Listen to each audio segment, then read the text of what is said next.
வாழ்க வையகம், வாழ்க வையகம், வாழ்க வளமுடன். குரு வாழ்க, குருவே துணை. அன்பர்கள் அனைவருக்கும் இனிய மதிய வணக்கம். வாழ்க வளமுடன் என்ற வாழ்த்துக்கள்.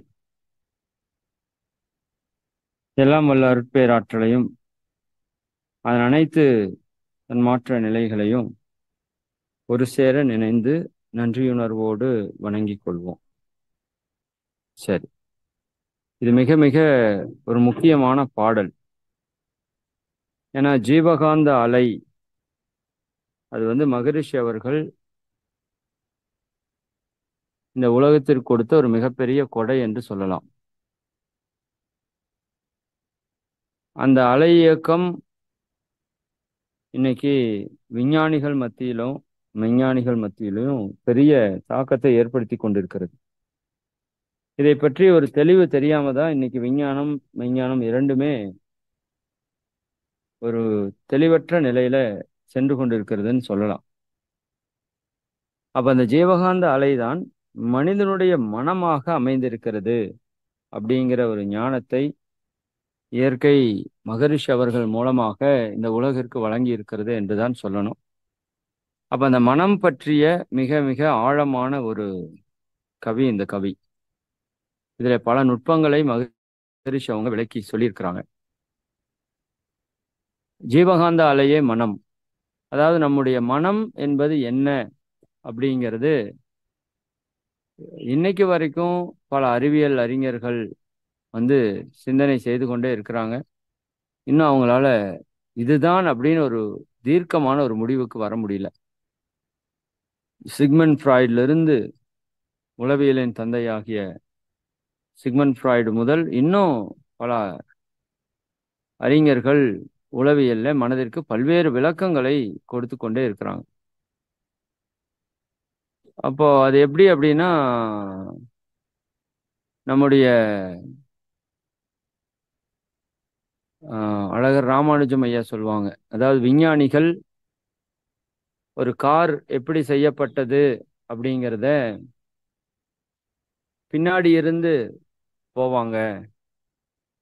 அதாவது ஒரு காரை எடுத்து கொண்டு வந்துட்டு அதுக்கப்புறம் ஒவ்வொரு பார்ட்டா கழட்டி கழட்டி கழட்டி கழட்டி இது இப்படி மாட்டிருப்பாங்க, இப்படி பண்ணியிருப்பாங்க அப்படின்னு போவாங்க. அப்போ அதுல மூலத்தை கண்டுபிடிக்கிறது அப்படிங்கிறது துல்லியமாக நிகழாது, கொஞ்சம் மாற்றத்திற்கு உட்பட்டதாக வரும். அதே சமயம் மெஞ்ஞானிகள் என்ன பண்ணுவாங்கன்னா, அந்த கார் தயாரிக்கிற கம்பெனிக்கே போய் உட்காந்துக்குவாங்க. அவங்க அங்கிருந்து ஃபர்ஸ்ட் பார்ட் எதை வைக்கிறாங்க, செகண்ட் பார்ட் எதை வைக்கிறாங்கன்னு மிக தெளிவாக பார்ப்பாங்க. அப்ப இந்த ரெண்டு பேர்த்துல யார் சொல்றது சரியா இருக்கும், துல்லியமா இருக்கும் அப்படின்னா, மெஞ்ஞானிகள் சொல்லுவதுதான் சரியாக துல்லியமானதாக இருக்கும். ஏன்னா அவங்க அந்த மூலத்துல நின்று ஒவ்வொரு செயலையும் பார்த்தவங்க, அவங்க சொல்றதுல மாற்று கருத்து வராது. ஆனால் விஞ்ஞானிகள் பின்னாடி இருந்து சென்ற காரணத்தினால அவங்க ஒரு விஷயத்தை மாற்றி சொல்வதற்கு கூட வாய்ப்பு இருக்கிறது. இது முன்னாடி வச்சிருக்கலாம், அதை பின்னாடி வச்சிருக்கலாம். அந்த மாதிரி சுத்த வெளியா அணுவா அலையா இதுல நிறைய கான்செப்ட் சயின்ஸ்ல இன்னும் குழப்பத்தில் இருக்கு. அப்ப மகரிஷி அவர்களுடைய தத்துவ தெளிவு வரும்போதுதான் இந்த உலகத்துல விஞ்ஞானத்திற்கும் மெஞ்ஞானத்திற்கும் ஒரு முழுமைத்தன்மை கிடைக்கும். அப்போ இதுல மகரிஷி அவர்கள் இந்த அலை தத்துவத்தை பற்றி நிறைய விளக்கங்கள் நமக்கு சொல்லியிருக்கிறாங்க. எல்லாம் வல்ல இறைநிலையே இறை துகள்களாக மாற்றம் பெற்று அலையாக மாறி இருக்கிறது அப்படிங்கிறத நமக்கு தெளிவா சொல்றாங்க.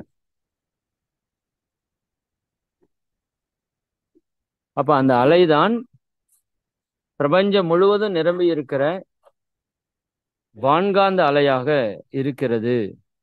காந்த அலை, யுனிவர்சல் மேக்னட்டிசம் என்று நம்ம சொல்கிறோம் இல்லையா? பிரபஞ்சம் முழுக்க நிறைந்திருக்கிற ஒரு காந்த ஆற்றல். அதைத்தான் நான் உங்களுக்கு நிறைய தடவை சொல்லியிருக்கேன். நான் இங்க பேசுற விஷயம் எப்படி இன்னைக்கு உலகம் முழுக்க கேட்குதுன்னா, அது காந்த அலை மூலமாக உலகம் முழுக்க அது கொண்டு செல்லப்படுகிறது. இது ஒரு உதாரணமே போதும். அப்போ இதே போல நமக்குள்ள ஒரு அலை இருக்கிறது, அதைத்தான் மனம் என்று நாம சொல்கிறோம். அப்ப அது ஜீவனிலிருந்து வரக்கூடிய காந்த அலை என்பதால் அதை ஜீவ காந்த அலை என்றும், வானிலிருந்து ஏற்படுவதால் அது வான்காந்த அலை என்றும், அதற்கு நிறைய காந்த அலைகளுக்கு நிறைய பேரை வைத்திருக்கிறோம். அப்ப ஜீவகாந்த அலை நம்ம உடல்ல முழுக்க நிரம்பி இருக்குது. இந்த உயிர் ஆற்றலினுடைய சுழற்சியால ஜீவகாந்த அலை நம்ம உடல் முழுக்க நிரம்பி இருக்குது. அப்ப இந்த அலை தான் நம்மளுக்கு புலன் இயக்கமாக, உடல் இயக்கமாக, மன இயக்கமாக இருக்கிறதுங்கிறத நம்ம காயகல்பத்துல மிக தெளிவாக பார்த்திருக்கிறோம். அப்ப இந்த ஜீவகாந்த அலை நம்ம மூளை செல்களின் வழியாக வெளியேறும் போது அதை மனம் என்று நாம் சொல்லுகிறோம். ஜீவகாந்த அலை மூளை செல்களின் வழியாக வெளியேறும் போது அதை மனதினுடைய எண்ணங்களாக, சிந்தனைகளாக நம்ம சொல்றோம். இப்ப ஏன் இந்த கவி இவ்வளவு முக்கியம்னா, இந்த மனம்தான் நம்முடைய வாழ்க்கையை முழுமையாக தீர்மானிக்கிற கருவியாக இருக்கிறதுனால இந்த கவி மிக மிக முக்கியமானது ஒவ்வொரு மனிதனுக்கும். ஏன்னா மனம்தான் வாழ்க்கை என்று ஆனதுக்கு அப்புறம் இந்த மனம்னா என்ன, அது எப்படி இயங்குது, அது எப்படி நம்ம சரியா வைத்துக்கொள்ள முடியும், இப்படிங்கிற விஷயத்தை எல்லாம் நம்ம தெளிவுபட விளங்கி கொள்ள வேண்டும். அப்படி இருந்தாதான் நம்முடைய வாழ்க்கையை நம்ம செம்மையாக வாழ முடியும், சிறப்பாக வாழ முடியும், துன்பங்கள்ல இருந்து விடுபட்டு கொள்ள முடியும். சரி, அப்ப அந்த விதத்துல மகரிஷி என்ன சொல்றாங்கன்னா, மனமெனும் புதினம் அது ஜீவகாந்த அலைதான். மனம் என்று சொல்லக்கூடிய புதினம், புதினம்னா என்ன, மறைபொருள். மனமெனும் புதினம் அது ஜீவகாந்த அலைதான். புதினம்னா மறைபொருள் என்று அர்த்தம். சரிங்களா? புதிர் அப்படின்னு சொல்றோம் இல்லையா, அது மாதிரி புதினம் என்பது மறைந்திருக்கக்கூடிய ஒன்று. மனம் எனும் புதினம் அது, மனம் என்பது ஒரு மறைந்திருக்கக்கூடிய ஒன்று, அதனால புதினம்னு சொல்றாரு. அது எது அப்படின்னு நீங்க குழம்பிக்க வேண்டாம், உங்களோட ஜீவகாந்த அலைதான் மனம். அப்ப அந்த மனம் புலன் உணர்வில், நல்லா புரிந்து கொள்ளுங்க, நம்மளுடைய மூளை செல்களின் வழியாக வெளியேறக்கூடிய ஜீவகாந்த ஆற்றல் இந்த புலன் உணர்வுக்கோடு தொடர்பு இருக்கு. ஒரே ஜீவகாந்தம் தான், மூளையில வர்றப்ப மனசு, புலன்கள்ல வர்றப்ப உணர்வு, உடல் உள்ளுக்குள்ள உறுப்புகளுக்குள்ள இயக்கத்தையும் அதுதான் பண்ணிட்டு இருக்கு. அப்ப இந்த புலன்கள் வழியாக நாம் அந்த ஜீவகாந்தத்தை செலவு செய்யும் போது, இப்ப நீங்க கண்கள்ல பார்க்கிறீங்க, நார்மலா ஒரு இயற்கை காட்சி பார்க்குறப்போ ஒரு மாதிரியான ஆற்றல் வெளியே செல்லும். இதே ஒரு ரொம்ப பவர்ஃபுல்லா இருக்கிற ஒரு டிவி ஏதாவது பார்த்தீங்கன்னா ரொம்ப அதிகப்படியான ஆற்றல் வெளியே செல்லும். நம்ம ஸ்வீட் சாப்பிட்றது பத்தி பேசியிருப்போம். நார்மலான ஒரு இனிப்பு சாப்பிட்டா ஒரு மாதிரியான ஆற்றல் செலவு இருக்கும். ரொம்ப அதிகப்படியான இனிப்பு இருக்கிற பொருளை சாப்பிட்டீங்கன்னா ரொம்ப அதிகப்படியான ஆற்றல் செலவை நாம ஏற்படுத்துவோம். அப்ப மனிதனிடம் புலன் உணர்வில் இந்த மனம் என்ன ஆகும்னா விரைவு கொள்ளும். புலன்கள் அனைத்தும் அடங்கி இருக்கும்போது மனதினுடைய வேகம் குறைவாக இருக்கும். இந்த புலனை திறந்து நீங்க இன்பத்தை அனுபவிக்கும் போது ஜீவகாந்தம் செலவாகும். ஜீவகாந்த செலவுக்கு தக்க மாதிரி மனதினுடைய அலைச்சுழல் வேகம் உயரும். இது உங்களுக்கு ஆல்ரெடி நம்ம சொல்லியிருக்கிறோம். அதாவது மனம் என்பது ஒரு அலை, அந்த அலை சுழன்று கொண்டிருக்கிறது. அலை எப்பவுமே என்ன இருக்கும், அலைந்து கொண்டிருக்கும் அல்லது சுழன்று கொண்டிருக்கும். அப்ப அந்த அலை அதனுடைய வேகம் 4 விதமாக பிரிக்கிறாங்க. அதை நம்ம கொஞ்சம் வகுப்புக்கு முன்னாடி தெளிவா பார்த்தோம். பீட்டா, ஆல்பா, தீட்டா, டெல்டா என்று. அப்ப பீட்டா அப்படிங்கிறது அதிவேக அலை, ஆல்பா என்பது அமைதி அலை, தீட்டா என்பது ஆழ்நிலை, டெல்டா என்பது ஊழ்நிலை என்று இறைநிலை அப்படின்னு நம்ம சொன்னோம். அப்போ நம்ம தூங்கும் போது இந்த மனதினுடைய அலை புலன் உணர்வுகள் எல்லாம் இல்லாததுனால தூங்குறப்போ அது 13 என்ற அலைச்சுழல் வேகத்துல இயங்கிட்டு இருக்கு. ஜீரோக்கெல்லாம் போகாது. அப்பவும் 13 அலைச்சுழல் வேகத்துல நம்ம மன இயக்கம் இருந்துட்டு தான் இருக்கும். சரிங்களா? டீப் ஸ்லீப் போறப்ப அந்த அலைச்சுழல் வேகம் இன்னும் கொஞ்சம் என்ன ஆகலாம், அப்படியே குறைஞ்சு குறைஞ்சு குறைஞ்சு குறைஞ்சு போகலாம். ரொம்ப ஆழ்ந்த உறக்கம் போகும்போது அது தீட்டா லெவலுக்கும் செல்லலாம். சரிங்களா? அப்போ அந்த நேரத்துல நாம என்ன பண்றது இல்ல, விழிப்புணர்வோடு இருக்கிறது இல்ல. சரிங்களா? அப்ப 13 அலைச்சுழல் வேகம் வந்த உடனே நம்ம தூக்கத்துக்குள்ள டிராவல் பண்ணிடுறதுனால இந்த புலன் இயக்கத்துல என்ன நடக்குதுன்னு நமக்கு தெரியறது இல்ல. அப்போ புலன் இயக்கம் வரும்போது அது 13 அலைச்சுழல் வேகத்துக்கு மேல வந்தாதான் புலன் இயக்கம் நடைபெறும். ஏன்னா கண்ணை திறக்கிறீங்க அப்படின்னா திறந்த உடனே கண்கள் வழியாக ஜீவகாந்த ஆற்றல் செலவாகும். அப்ப அந்த ஆற்றல் செலவாவதற்கு தகுந்தாற் போல இந்த உயிர் வேகமாக இயங்கி அந்த காந்தத்தை வெளியே தள்ளணும். அப்படி தள்ளும் போது இதனோட அலைச்சுழல் வேகம் அதிகரிக்கும். நான் சொல்றது புரியுது இல்லையா உங்களுக்கு? இப்ப நார்மலா உங்க வீட்டுல கரண்ட் பாக்ஸ் பாத்தீங்கன்னா அந்த முதல்ல அந்த சுத்தி ஓடுற ஒரு மீட்டர் இருக்கும். இப்போ எல்லாம் டிஜிட்டல் மீட்டர் வந்துருச்சு. இப்பவுமே சில இடங்கள்ல நீங்க பார்க்கலாம், அந்த சுத்தி ஓடுற மீட்டர்ல ஒரு சிவப்பு கலர் ஒரு பாயிண்ட் இருக்கும். அந்த பாயிண்ட் சுத்தி சுத்தி சுத்தி சுத்தி ஓடி வரும். இன்னொன்னு, நீங்க நம்ம டூ வீலர் ஓட்டுறப்ப வண்டி நார்மலா ஸ்டார்ட் பண்ணி வச்சிருந்தீங்க அப்படின்னா இந்த ஆர்பிஎம் அப்படின்னு கேள்விப்பட்டிருக்கீங்களா? Rotation per minute motor. அந்த ஆர்பிஎம் ஒரு 0.5 1 வரைக்கும் அந்த ஆர்பிஎம் வந்து ரன் ஆயிட்டு இருக்கும்.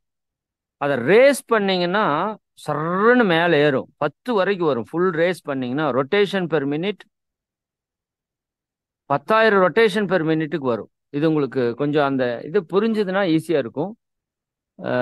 சரி, அப்போ என்னுடைய கண்ணை நான் திறக்கிறேன், கண்ணை திறந்து பார்க்கறேன். இப்போ வரைக்கும் கண்ணு வழியா செலவாகல. இப்போ மைல்டா ஒரு காந்தம் தேவையா இருந்தது என்னோட உடல் இயக்கத்திற்கு. அந்த அளவுக்கு மட்டும் உயிர் இயங்கி அந்த அளவுக்கு மனிதனுடைய அலைச்சூழல் வேகம் அமைதியா இருந்தது.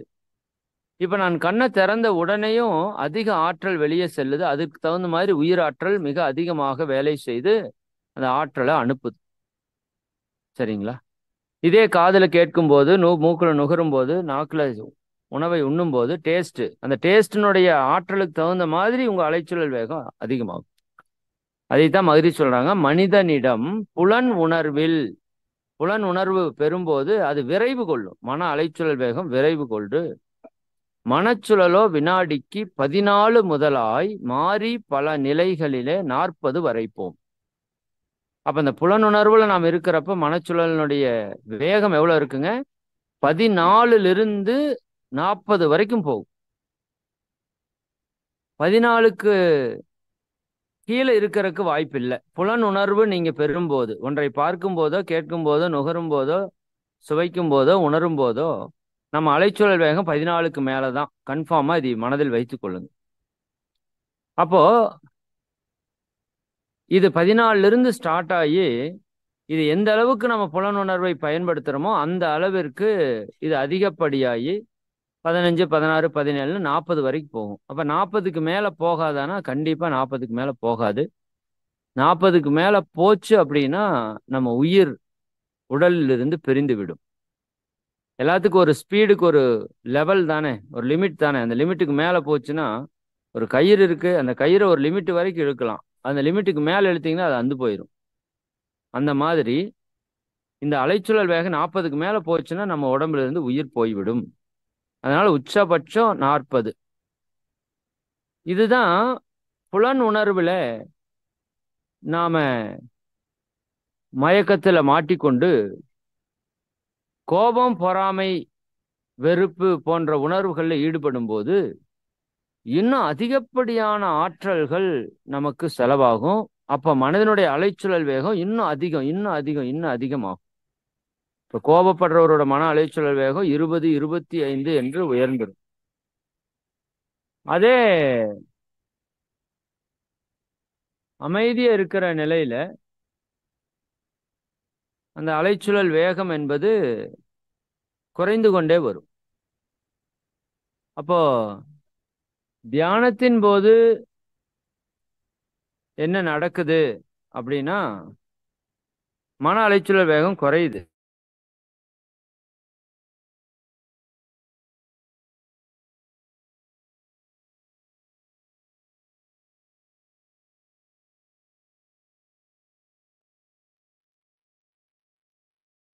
அப்போ தியானத்துல என்ன நடக்குது? அது அப்படியே ஆப்போசிட்டா நடக்குது. ஆஹ் கோபத்துல ம், நம்ம ரைஸ் ஆகிறோம், உணர்ச்சி வயப்பட்ட நிலைக்கு போறோம். அப்போ நமக்கு அதிகப்படியான ஆற்றல் தேவைப்படுது. அப்போ உயிராற்றல் மிக வேகமாக இயங்குகிறது. இயங்கி மனதினுடைய அலைச்சல் வேகம் உயர்ந்து போகுது. அதிகப்படியான ஜீவகாந்த ஆற்றல் இழப்பு நடக்குது. இதெல்லாம் புலனுணர்வுல உணர்ச்சி வயப்பட்ட நிலையில.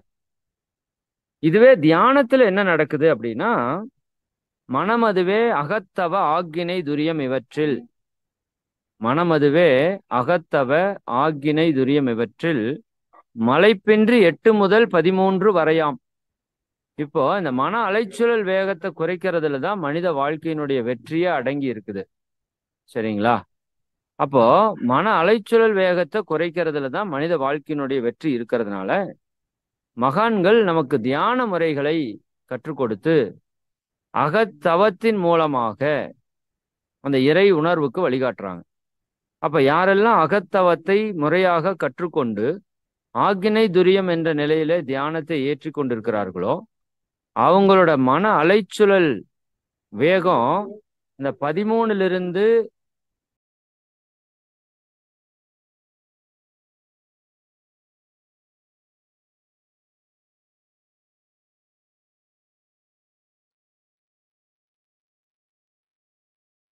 அப்போ தியானம் ஏற்றும் போது மனதினுடைய அலைச்சல் வேகம் குறையறக்க ஆரம்பிக்குது. அப்ப நமக்கு முதல் தியானமாக மகரிஷி அவங்க ஆக்கினை தியானத்தை கற்றுக் கொடுக்குறாங்க. அப்ப அங்கே இங்கே அலைந்து கொண்டிருக்கிற மனம் இப்ப அதன் மூலமான உயிரை கவனிக்கிறதுக்கு ஆரம்பிக்குது. ஆக்கினை சக்கரத்துல இப்ப உயிரை கவனிக்கும் போது மனதினுடைய அலை வேகம் அப்படியே குறையறதுக்கு ஆரம்பிக்குது. ஏன்னா வெளியே சென்று கொண்டிருந்த அந்த மன அலை இப்போ தன் மூலத்தை நோக்கி உட்புறமாக திரும்புகிறது. அப்ப அந்த உயிரினுடைய அசைவை அது கவனிக்க கவனிக்க கவனிக்க மனதினுடைய அலைச்சல் வேகம் அப்படியே குறைந்து குறைந்து குறைந்து குறைந்து வருகிறது. அப்ப அது 13லிருந்து 8 வரைக்கும் ஆக்கினை துரியம் என்ற தவத்தில் வரும். ஆக்கினையில 13லிருந்து 8 வரைக்கும் வந்துட்டு வந்துட்டு போகும். எச்சா போகும், கம்மியா வரும், அப்படி இருக்கும். பட் துரிய தவம் நல்லா பழகிட்டோம்னா அந்த 13லிருந்து 8 வரைக்கும் நம்மால நிலை நிற்க முடியும். அந்த இடத்துல நம்ம நிலைப்பட்டு இருக்க முடியும் அந்த அலைச்சல் வேகத்துல. அப்ப அந்த அலைச்சல் வேகத்துல பல்வேறு நன்மைகள் இருக்குது. நம்ம காலம் கருதி அதை இப்ப பேச வேண்டாம். இன்னொரு 9 நிமிஷம் தான் இருக்கு. இதை பேசினா சரியா இருக்கு. சரி. அப்ப அலைச்சல் வேகம் குறைய குறைய என்ன ஆகுது அப்படின்னா பிரபஞ்ச காந்த பேராற்றல் நமக்குள்ள வர்றதுக்கு ஆரம்பிச்சிரும். பல நன்மைகள் நிகழும். சரி. அப்போ 13 அப்படிங்கிறது தூக்கத்திற்கான அலைச்சல் வேகம்னு சொன்னோம். நீங்க காலையில எழுந்திருக்கிறீங்க அப்படின்னா அந்த 13லிருந்து 14 15ன்னு வர்றப்பதான் நீங்க எழுந்திருப்பீங்க. அப்ப சாயங்காலம் தூங்குறோம் அப்படின்னா அந்த 15 14லிருந்து அப்படியே டவுன் ஆகி 13க்கு போனாதான் நீங்க தூங்க முடியும். அப்ப அந்த 13 அலைச்சுழல் வேகத்துல நிறைய பேர் தூங்கி நம்ம பழகி இருக்கிறதுனால இந்த தியானம் பழகுற நபர்கள் ஆரம்ப காலத்துல நிறைய பேர் தூங்குவாங்க. அதை தவறு என்று சொல்ல முடியாது. 2 விதத்துல தூக்கம் வரும் அவங்களுக்கு.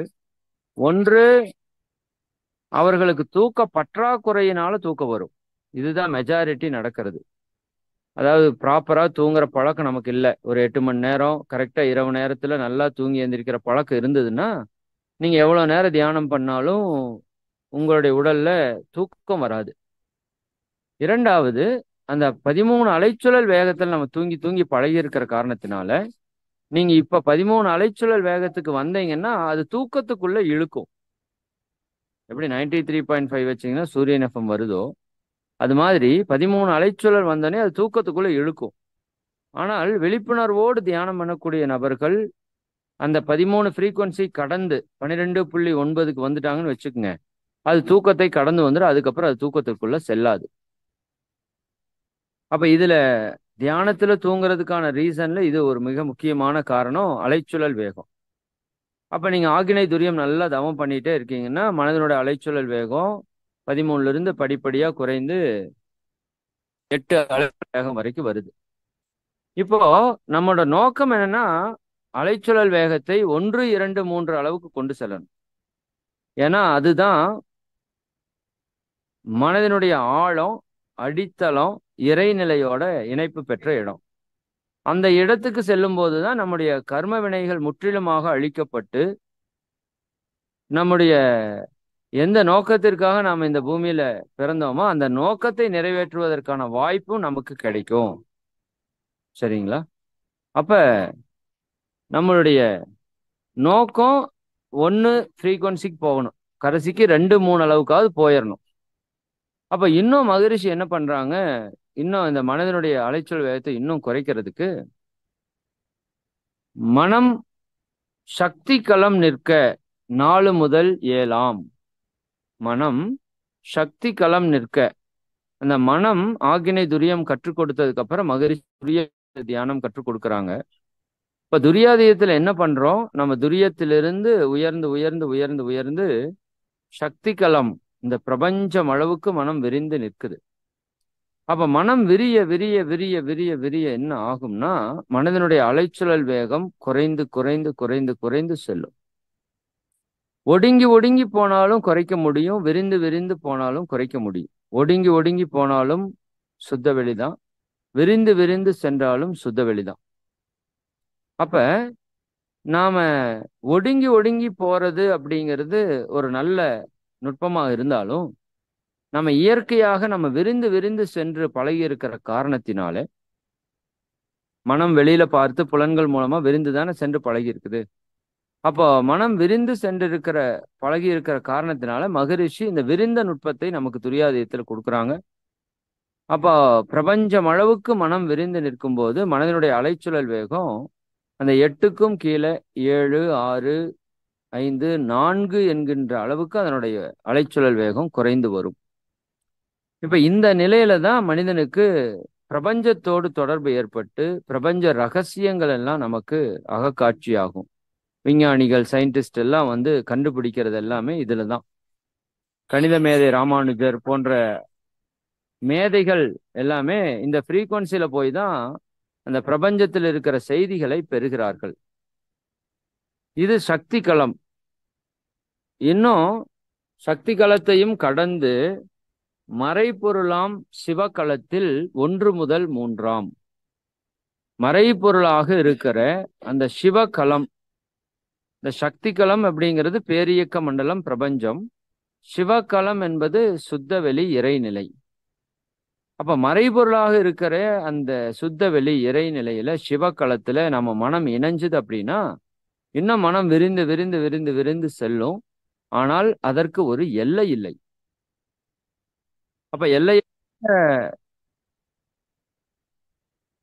எல்லையற்ற பரம்பொருளோடு நம் மனம் இணைந்து நிற்கக்கூடிய அந்த தன்மை இப்ப மனமும் எல்லையற்ற ஒன்றாக மாறிவிடும். இப்ப நம்ம மனதிற்கு எல்லை இருக்குது. அப்ப இறைநிலையோடு ஒன்றும் போது அது இன்னும் விரிய விரிய விரிய விரிய அது எல்லையற்றதோடு இந்த மனம் இணைந்து விட்டுருச்சு அப்படின்னா இதனோட அலைச்சூழல் வேகம் இன்னும் குறைந்து 3, 2, 1 என்கின்ற அளவிற்கு வந்துவிடும். இந்த நிலைதான் இறை உணர்வு பெற்ற நிலை என்று மகான்கள் சொல்றாங்க. இதை அளப்பதற்கு கருவிகள் எல்லாம் இருக்கிறது. வெளிநாடுகள்ல இப்போ இந்தியாவிலேயும் நிறைய இடத்துல இருக்குது. நாம வேணாலும் வாங்கி அளந்து பார்க்கலாம் நம்ம மன அலைச்சூழல் வேகம் எந்த அளவுக்கு இருக்குதுன்னு. வெளிநாடுகளிலே நம்முடைய ஞானிகள் செல்லும் போது அங்க இந்த கருவி வைத்து அளப்பது அவங்களுடைய வழக்கமாக இருந்தது. இவங்க எந்த அளவுக்கு ஃப்ரீக்வன்சி லோவா போறாங்க. அப்படி மகரிஷி அவங்களுக்கும் அந்த மாதிரி ஒரு கருவி வச்சு அளந்திருக்கிறாங்க. அப்படி அளந்த போது அந்த மிஷின் 4 ஃப்ரீக்வன்சிக்கு கீழே போறப்ப ஆஃப் ஆயிடுச்சுன்னு சொன்னாங்க. அப்புறம் மிஷின் ஆஃப் ஆயிடுச்சு, மகரிஷி மெடிடேஷன் பண்றாங்க, அது அப்படியே குறைஞ்சு குறைஞ்சு குறைஞ்சு குறைஞ்சு 4 ஃப்ரீக்வன்சிக்கு கீழே வந்தோடனே ஆஃப் ஆயிடுச்சு. அப்புறம் அந்த மிஷின் தயாரிச்சவங்களை கூப்பிட்டு கேட்குறப்ப இந்த மிஷின் 4 ஃப்ரீக்வன்சி வரைக்கும் தான் செட் பண்ணியிருக்கோம், அதுக்கு கீழே போனால் இது ஆஃப் ஆயிரும். இப்போ மகரிஷி 4 ஃப்ரீக்வன்சி கீழே போயிருக்கிறாங்க, அதனால இந்த மிஷின் ஆஃப் ஆயிடுச்சு. எகைன் அவர் தியானம் முடிச்சு வர்றப்ப அது ஃப்ரீக்வன்சி ஸ்டார்ட் ஆகி அந்த மிஷின் ஒர்க் ஆச்சுன்னு சொல்லி ஒரு பதிவு நம்ம கிட்ட கொடுக்குறாங்க. அப்ப நாம ஒவ்வொருத்தரும் செய்யக்கூடிய தியானம் என்ன செய்யும் அப்படின்னா நம்ம மன அலைச்சல் வேகத்தை குறைக்கும். அப்ப மன அலைச்சல் வேகம் குறையும் போது அது அமைதி நிலையிலேயோ ஆழ்நிலையிலேயோ ஊழ்நிலையான இறைநிலையிலேயோ இணையும் போது அந்த மனதிற்கு ஆற்றல், தூய்மை இரண்டும் கிடைக்கும். தூய்மைனா இப்ப பாவப்பதிவுகள், பாவ வினைகள் இருந்து விடுதலை கிடைக்கும்.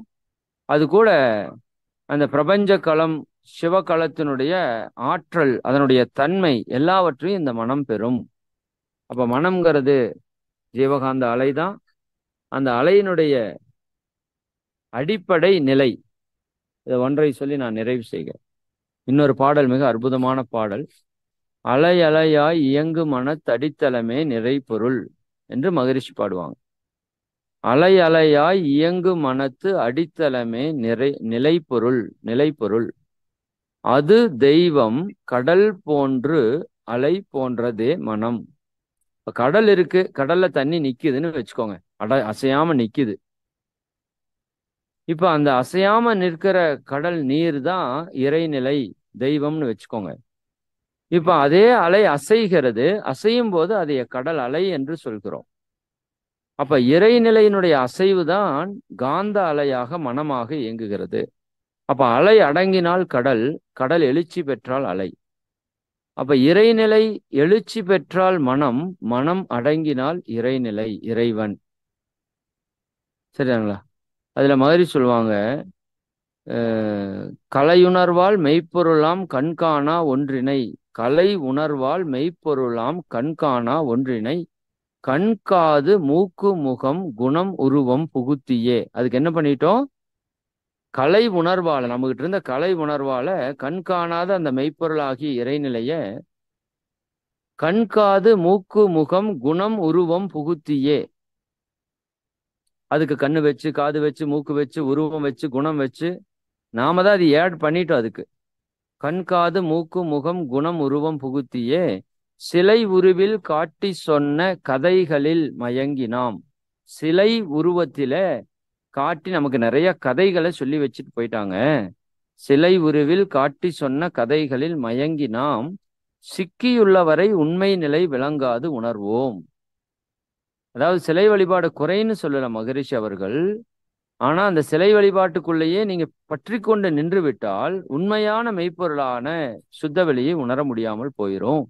அதை கடந்து வாங்க அப்படின்னு மகரிஷி சொல்றாங்க. சரிங்களா?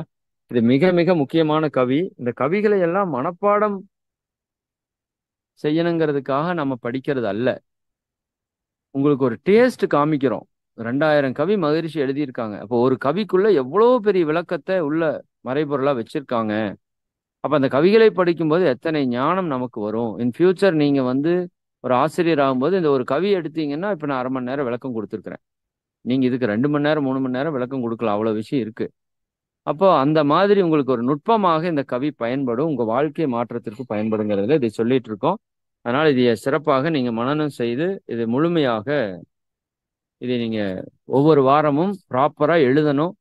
குறிப்பாக அந்த கட்டுரைகள் சமர்ப்பிக்கிறது ரொம்ப இதா கேட்டுக்கிறவங்க எல்லாருக்கிட்டையும்.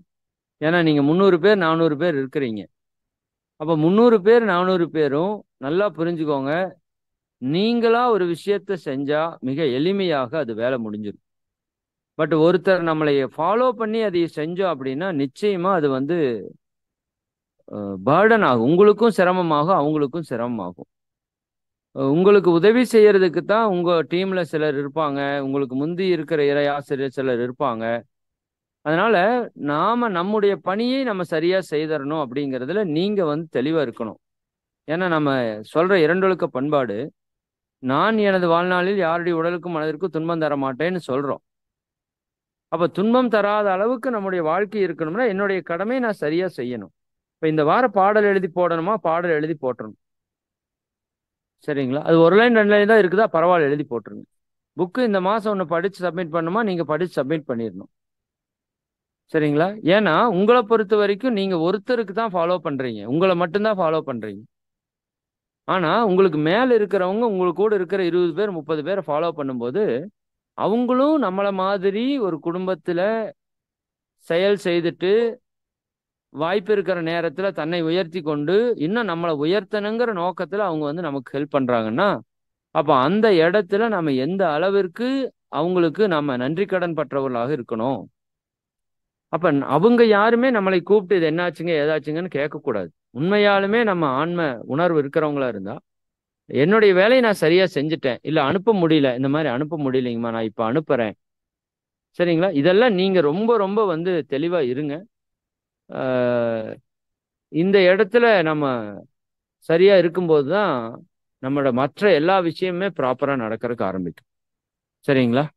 சரி. அப்ப அந்த விதத்துல நீங்க சிறப்பா அந்த பாடல்கள ஒவ்வொரு வாரம் விடாம எழுதுங்க.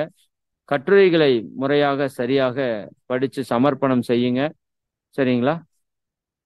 ஆ, வகுப்புகளுக்கும் ப்ராப்பரா அட்டெண்ட் பண்ணுங்க. ஒரு சில நாள் விடுப்பெல்லாம் நிகழுதுன்னு நான் நினைக்கிறேன். என்ன உங்களுக்கு விடுப்பு நிகழ்றது ஒரு பெரிய விஷயம் அல்ல. பட் நாளைக்கு நீங்க ஆசிரியர் ஆகும்போது ஒரு தத்துவத்துல ஒரு தெளிவற்ற நிலைக்கு நீங்க வந்துடக்கூடாது. சரிங்களா? அதனால கவனமா இருங்க. ஒரு சில நாள் ஜூம்ல வர முடியலைனாலும் யூடியூப்ல அந்த வீடியோ இருக்கும். அதை பார்த்து நீங்க முழுமையா பயன்பெறுமாறு அன்போடு கேட்டுக்கொண்டு, நீங்களும் உங்கள் அன்பு குடும்ப உறுப்பினர்கள் அனைவரும் எல்லாம் வல்ல அருட்பேராற்றலினுடைய கருணையினால் உடல் நலம், நீலாயுள், நிறை செல்வம், உயர் புகழ், மெஞ்ஞானம் ஓங்கி, இறை உணர்வு, அறநெறி, கல்வி, தனம், தானியம், இளமை, வலிவு, துணிவு, நன்மக்கட்பேறு, அறிவில் உயர்ந்தோர் நட்பு, அன்புடைமை, அகத்தவம், அழகு, புகழ், மனித மதிப்புணர்ந்து ஒழுகும் பண்பு, பொறையுடைமை எனும் பேறு 16 பெற்று பெருவாழ்வு வாழ்க. வாழ்க வளமுடன், வாழ்க வளமுடன், வாழ்க வளமுடன். மிக்க மகிழ்ச்சி. அன்பர்கள் அனைவருக்கும் நன்றி. அன்பர்கள்